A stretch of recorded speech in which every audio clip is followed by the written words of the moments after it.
അപ്പോൾ ബാബി and hair കിച്ചണിലേക്ക് വീണ്ടും സ്വാഗതം. അപ്പോൾ ഇന്ന് ഉച്ചയ്ക്ക് ലഞ്ചിന് വേണ്ടിയിട്ട് നമുക്കൊരു മത്തി മുളകിട്ടത് ചെയ്താലോ? അപ്പോൾ നോക്കാം. അപ്പോൾ അതിനായിട്ട് കുറച്ച് മത്തി നന്നായി വൃത്തിയാക്കി കഴുകിയിട്ട് ചെറിയ കഷ്ണം അങ്ങനെ രണ്ടാക്കിയിട്ടാണ് മുറിച്ചിട്ടിരിക്കുന്നത്. അപ്പോൾ അതിലേക്ക് ആവശ്യമുള്ള സാധനങ്ങൾ ഞാൻ എടുത്തു വെച്ചിട്ടുണ്ട്. 1 സ്പൂണ് മുളക് പൊടി, 1/2 സ്പൂണ് മല്ലിപ്പൊടി, 1/4 ടീസ്പൂൺ മഞ്ഞൾപ്പൊടി. അത് നമുക്കിതിലേക്ക് ചേർത്ത് കൊടുക്കാം. പിന്നെ ഇത് നാട്ടിൽ നിന്ന് കൊടുന്നതാണ് ഉണ്ടമുളക്, അത് 2 എണ്ണം കീറി വെച്ചിട്ടുണ്ട്. അത് കുറച്ച് കറിവേപ്പില കഴുകി വെച്ചിട്ടുണ്ട്. ഒരു കഷ്ണം ഇഞ്ചിയും ഒരു ചെറിയൊരു ചുവന്നുള്ളിയും കൂടി ചതച്ച് വെച്ചത് ഇട്ട് കൊടുക്കാം. ആവശ്യത്തിന് ഉപ്പ്.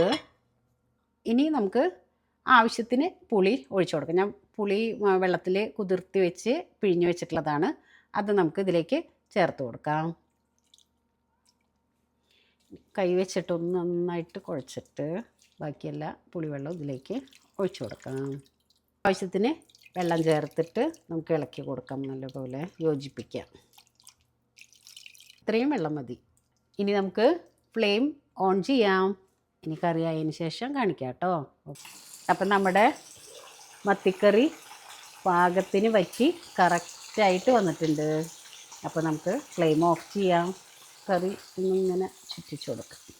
അപ്പോൾ നമ്മുടെ കറിയൊക്കെ കറക്റ്റായിട്ട് വന്നിട്ടുണ്ട് കേട്ടോ. അപ്പോൾ ഉപ്പ് ഇതൊക്കെ കറക്റ്റായിട്ട് നോക്കാം. എല്ലാം നല്ല പാകമായിട്ട് വന്നിട്ടുണ്ട്. അപ്പോൾ ഉള്ളി അരിഞ്ഞ് താളിക്കണില്ല, പകരം ഒരു 1/2 സ്പൂണ് വെളിച്ചെണ്ണ ഇതിലേക്ക് ഒഴിച്ചിട്ടുണ്ട്, പച്ച വെളിച്ചെണ്ണ ഒഴിച്ചിട്ടുണ്ട് കേട്ടോ. അപ്പോൾ കറി കൂട്ടി ഊണ് കഴിച്ചിട്ട് വരാം. Okay, by.